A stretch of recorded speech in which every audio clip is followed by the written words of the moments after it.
Health is now probably gone under the rubble. So there wasn't nothing anybody could follow up with again. But we did our best for the mother. Tomiwa, again, all Tomiwa needs a good lawyer. I'll find out what happened, but it was in the wrong place at the wrong time. He didn't even have alcohol on him. He has a repatriated passport. Exactly. That's he didn't have any alcohol, but it destroyed his career. He was a professional working. He was traveling to Nigeria. And he now went to wait in town before he goes to the airport. He just said, let me quickly go and spend some time. But he went to an area where they were raiding. But I'm glad, like we said, and I'm glad he's back. But unfortunately, I'm not sure he should just pick up his life. All this issue of, say, maybe they'll compensate you.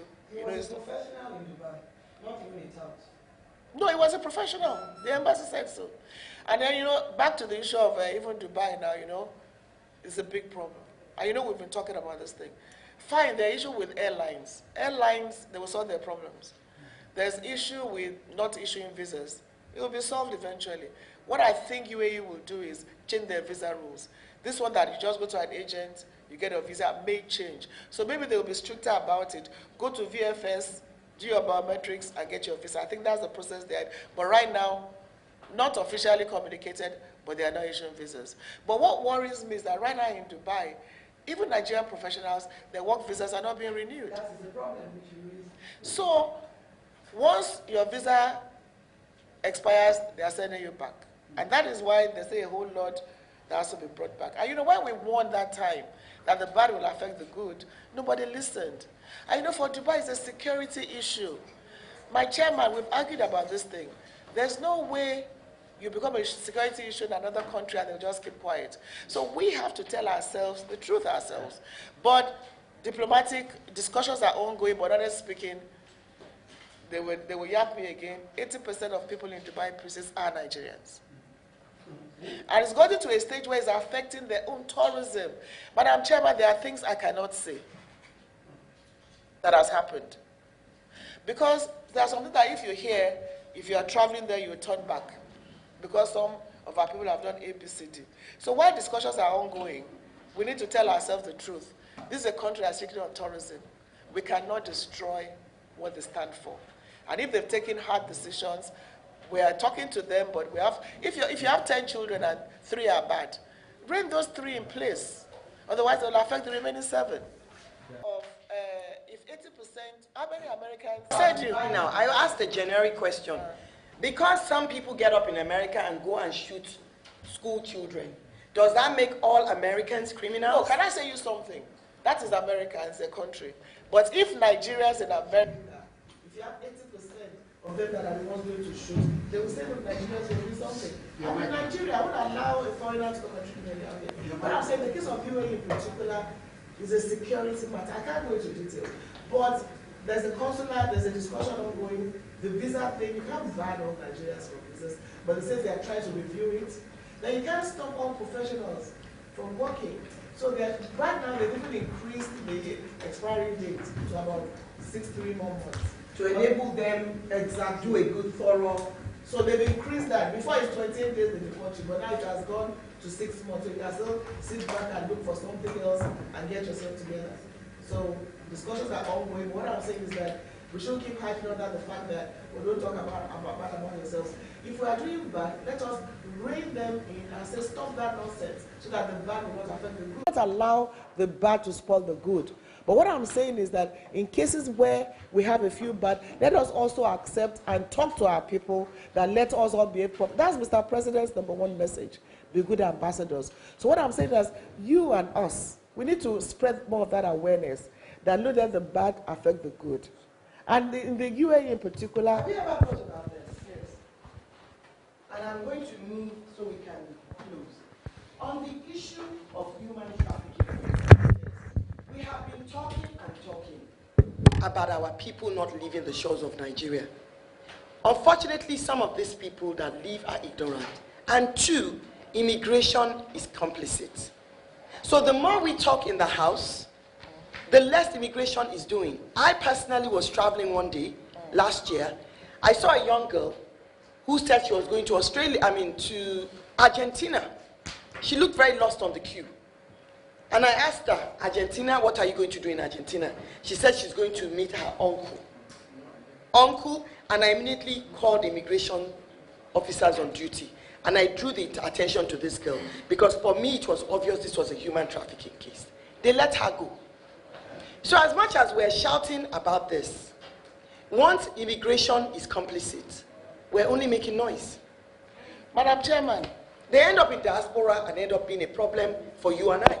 No, but Madam Chairman, as you also know, NIDCOM is NIDCOM. Immigration is immigration. You need to encourage But I'll also tell you something. Right now, immigration in Lagos, which is a major point, as long as you go to the airports, a lot is happening there. And I have to commend the lady in charge of the Lagos airport. If you see the number of people she stops from going out, we need to commend her. And she's coming up with a program when she's ready. I'm sure it will excite you. These girls that are being brought back are telling their stories. She has sent videos, and they are saying that if they had known, they would never have done it. I was at the airport myself with the PAMSEC, where we saw 15 girls being trafficked, and we ran to save them, but they had boarded, but 3 were returned back. So what I'm just saying is that we are talking to ourselves here. We're not talking to outsiders. So we need to put our own house in order and sort this problem out. So, Madam Chairman, you are the chairman of Diaspora. I'm chairman of the Nigerian Diaspora Commission. You know, we've been saying it, NAPTIP, immigration, there should be multi-sector collaboration. But you can drive it. Because there's a limit to what, we will do within our own limit of our laws. If we had it in our laws to even do labor things and be the ones, we will do it. But we don't have the powers to.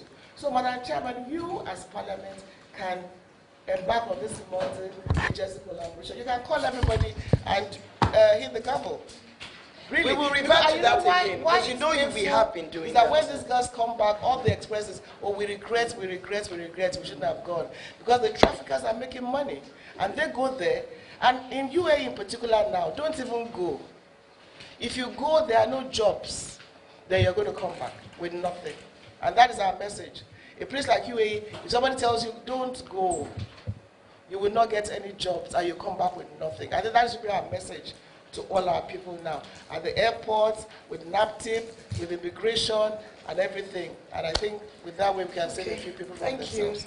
Thank you very much, Madam Chairman. So, can somebody move on? Okay, right. Okay, I don't This is. My office is closer there. No, let's do. If you don't mind, let's do that. Sure, you want me? We are a nation. This is our nation, and these are our people. But as you heard us say earlier on in there, we try to discourage illegal migration. Because what happens with illegal migration is the people end up getting there. There are no jobs. And then they resort to things that gives Nigeria a bad reputation, which we need to change. We need to change the narrative. And NIDCOM is working actively with the Ministry of Foreign Affairs, with NAPTIP, with immigration, to try and stop illegal migration. On the issue of Nigerians in diaspora, they are actively collaborating with Nigerians in diaspora to ensure that Nigeria has a better relationship going forward. Unfortunately, diaspora voting bill, we worked on it. It didn't pass now. Whether we like it or not, eventually it is going to pass, because that is the direction the world is going. Then other than that, we're also looking, we didn't mention this in there, but we're also looking at the issue of Nigerians. I wouldn't say Nigerians, I'll say people of Nigerian descent who are not currently Nigerians, but who want to return home, who have had DNA tests proving that they have ties to Nigeria. We need to implement, there's already a policy. It's already captured in the Constitution. But we need to come up with a policy like other countries have. It might be based on investment. They make a certain level of investment in Nigeria and then can earn the Nigerian citizenship. I'm talking about people of African descent who are known as Americans, who are known as people from the Caribbean islands, etc. We have people of African descent all over the world, and a lot of them want to return home. We want to give a platform for them to return home to Nigeria if they have Nigerian DNA in them. So you will hear more about that going forward. So in a nutshell, I would say that is where we stand today. So I want to ask about political participation by people in diaspora. how has your committee really been I've just talked about it. We have driven it by coming up with a bill that made it to the constitutional review level. Unfortunately, on the last day, like those female bills, it was voted out. So we will be back with it. It is something, they are Nigerians, they have a right to vote in Nigerian elections. The modalities and the issues that were raised the last time will be resolved, and we will come back to it.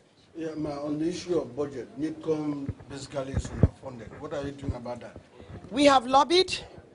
We have made a case for it. It has not happened. We pray it will happen. If making it happen was left to me and her, it would have been done already.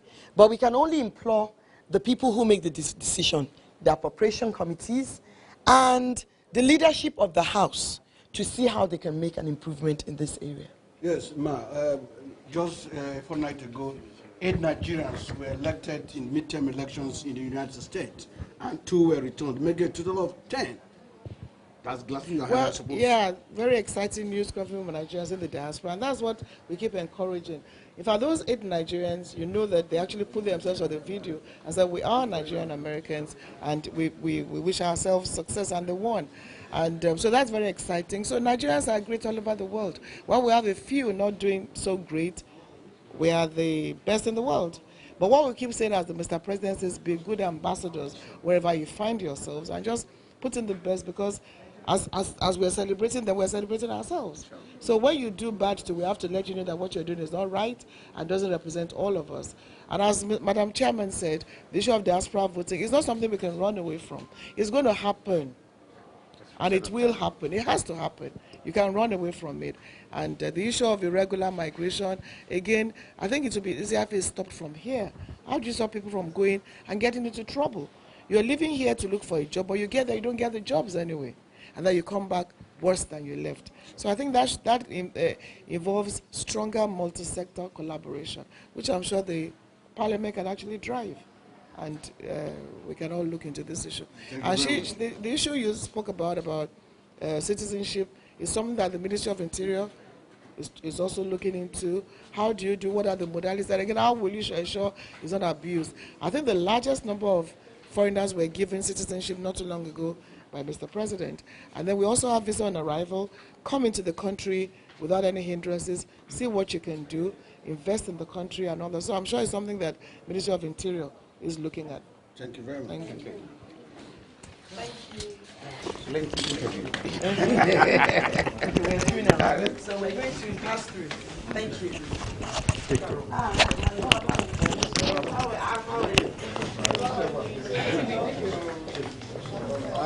Megus.